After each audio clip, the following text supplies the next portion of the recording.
Halo, assalamualaikum warahmatullahi wabarakatuh. Ketemu lagi di channel HGM Gapi Farm ya. Udah lama ya nggak buat ngevlog nih tentang ikan. Mungkin dari kesibukan kita ya, kesibukan pribadi. Oh ya, yang sudah subscribe, sudah komen dan sudah share di video kita sebelum-sebelumnya, terima kasih ya. Nah, untuk hari ini kita bakal buat konten yang pembahasan dari pertanyaan teman ikan gapi kita juga. Dia kemarin ngirim DM ya, DM di Instagram saya. Jadi pertanyaan itu dari Fat Gapi nih. Mas, apakah berpengaruh aerator sama ikan gapi di indoor? Soalnya saya pemula dan mau untuk budidaya ikan gapi. Nah, untuk Fat Gapi sih, terima kasih ya yang sudah DM di Instagram, yang sudah banyak tanya. Mungkin hari ini kita bakal bawain konten masalah aerator. Nih teman-teman ya, aerator ini sebenarnya bermanfaat tuh banyak, apalagi di indoor ya. Nggak usah difokusin, ini ikannya ikan lagi di karantina karena ikannya lagi sakit kemarin kan. Ya alhamdulillah hari ini ikannya sehat. Nah, nanti kalau misalnya teman-teman mau gimana caranya agar ikan teman-teman ketika sakit bisa sehat, ya nanti dikomentarin aja di channel kita ya hari ini. Nah, kembali lagi di pembahasan awal. Untuk aerator sih penggunanya itu banyak. Nah, jadi untuk para pemula yang baru main di ikan gapi ya, silakan beli dulu aeratornya.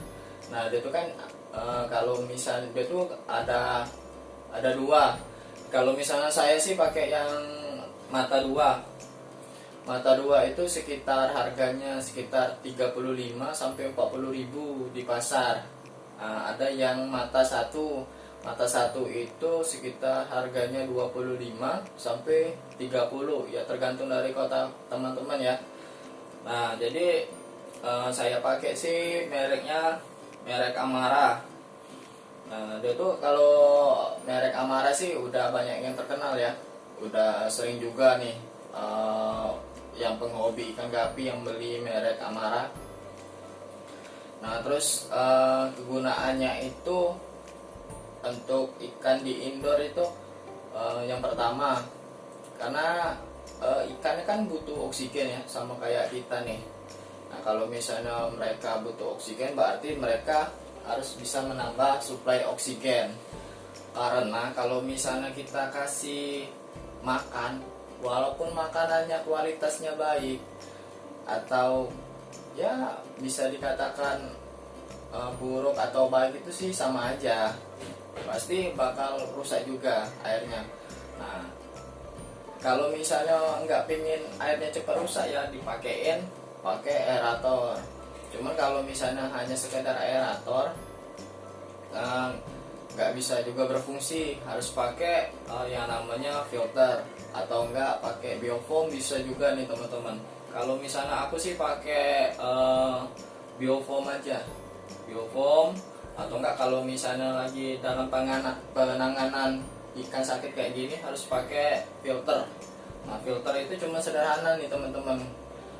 Dia cuman pakai pasir malam aja sebagai filternya. Nah, dia kan kayak gini loh. Misalnya air itu kan cepet atau lambat kan pasti rusak kan ya teman-teman ya. Nah, kegunaannya aerator tuh ya itulah, dia bakal mensuplai air. Jadi airnya itu tetap aman, tetap stabil suhunya. Terus juga airnya juga nggak cepat kotor. Nah, itu kegunaannya. Itu yang pertama, untuk mensuplai air supaya lebih jernih. Terus air itu nggak cepat kotor.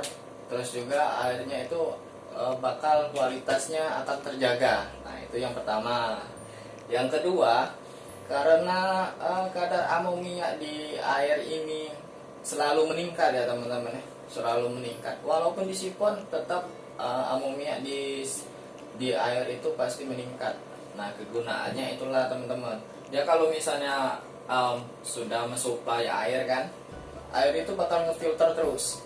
Nah, ngefilter terus kan jadi bagus dia. Nah, di situ dia juga bisa menambah oksigen. Jadi air yang penuh amonia, air yang mulai kotor atau mulai nggak bagus, ya oksigennya pasti menipis. Nah, kegunaan yang kedua itulah untuk menambah oksigen. Jadi air juga ikan juga masih bisa untuk diselamatin kalau misalnya sudah terkena jamur atau sudah terkena ya penyakit-penyakit lain lah. Itu yang kedua ya teman-teman ya. Yang ketiga, nah untuk ikan kontes kan penanganannya sekitar umur 2 bulan ya, 2 bulan up. Nah 2 bulan up itu ya diharuskan kalau misalnya teman-teman mau ikut kontes ya harus pakai aerator. Kalau aerator, penggunaan aerator nih, lihat ya teman-teman ya, kenapa orang kontes itu selalu pakai aerator? Karena kondisi ikan kalau misalnya pakai aerator, dia pasti ikannya selalu main di atas.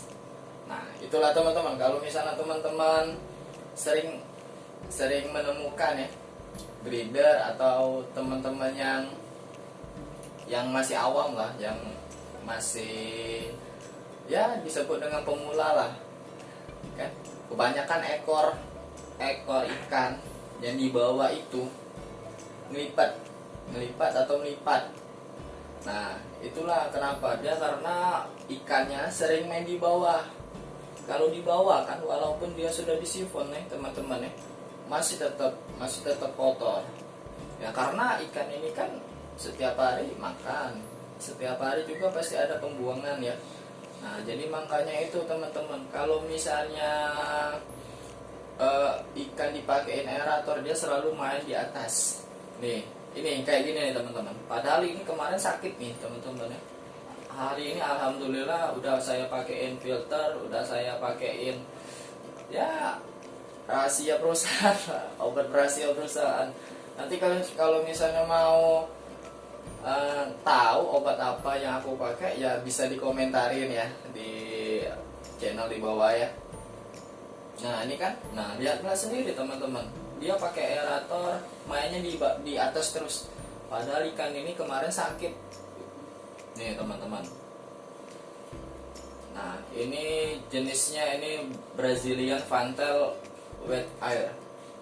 Nah ini Brazilian ya, bukan Habi Red. Nah yang satunya ini silangan dari AFL sama AFP, bukan half red ya teman-teman ya, karena dia wet air. Nah dia kupingnya warna putih. Ini yang silangan ini dikasih oleh teman saya nih, karena ya mungkin oleh-oleh lah dari dia kan. Nah jadi kembali lagi ke pembahasan awal ya. Nah jadi ikan ini kalau misalnya pakai aerator teman-teman ya, dia mainnya di atas. Nah di atas terus. Nih lihat teman-teman. Nah udah 3 ya. Ini manfaatnya udah 3. Yang keempat, karena ikan main di atas jadi kelihatan aktif. Nah kalau misalnya ikannya aktif, nah habis ikannya aktif ya pasti makanannya pasti dia tuh keadaannya tuh pasti lapar terus. Jadi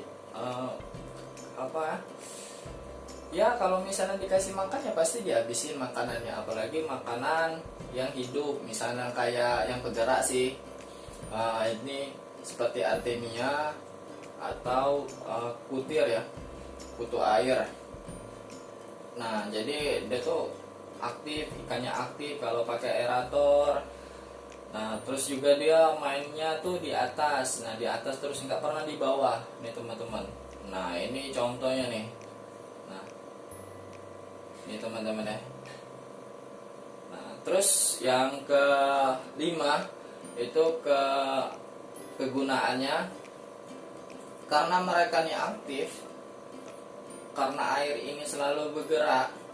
Nah, bukaan ekornya ini bakal juga bagus. Jadi performa ekornya nih bagus nih teman-teman, bukaannya bagus, dorsalnya bagus, dikarenakan mereka kan sering bergerak, air juga kan sering bergerak kan.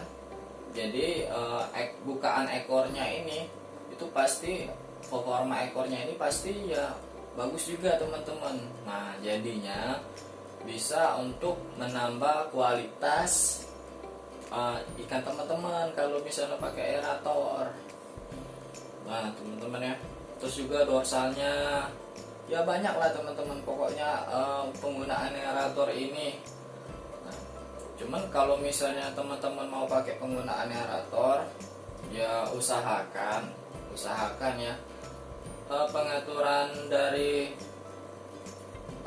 gelembung udaranya itu nggak usah lah ini kenceng, jadi dia tipis aja nih teman-teman. Kalau misalnya dia pakai aerator satu lubang ya teman-teman ya, kalau misalnya teman-teman bisa efisiensi tentang oksigennya bisa sampai 10 tank, malahan ada di teman-teman di kota Palembang ini sampai 15 tank.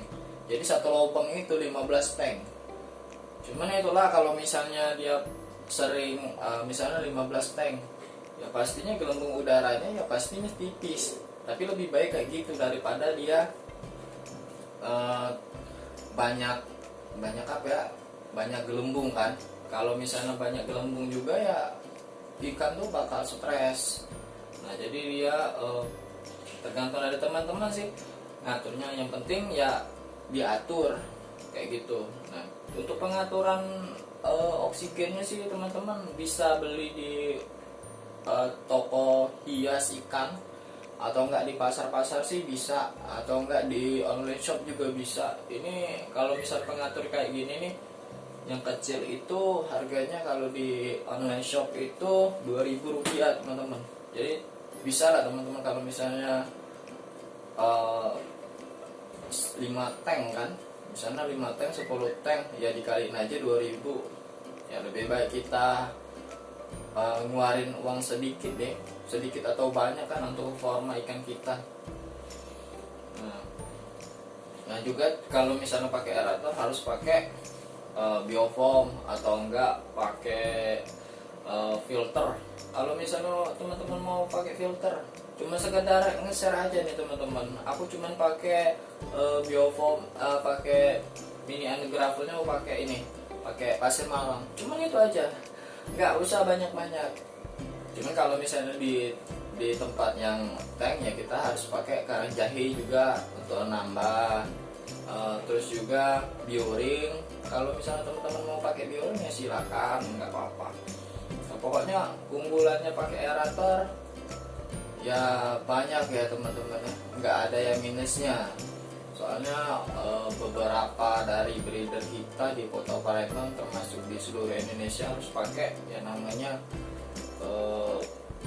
ini ya, aerator ya teman-teman ya. Nah jadi untuk Fat Gapi ini katanya sih dari Bandung ya. Fat Gapi pertanyaannya udah saya jawab. Nah untuk teman-teman yang mau pertanyaan lagi ya dikomentarin aja di video-video aku hari ini atau enggak video-video aku sebelumnya ya. Untuk hari ini kita nge-vlog pembahasan untuk aerator dan fungsinya itu mungkin sampai sini saja ya teman-teman ya. Nanti kalau misalnya ada pertanyaan-pertanyaan lagi kita bakal bahas di sesi selanjutnya. Oh ya teman-teman, jangan lupa subscribe, like, comment, dan share ya video kita agar video kita bisa berkembang dan bisa bermanfaat buat orang lain. Stay tune terus guys. Assalamualaikum warahmatullahi wabarakatuh.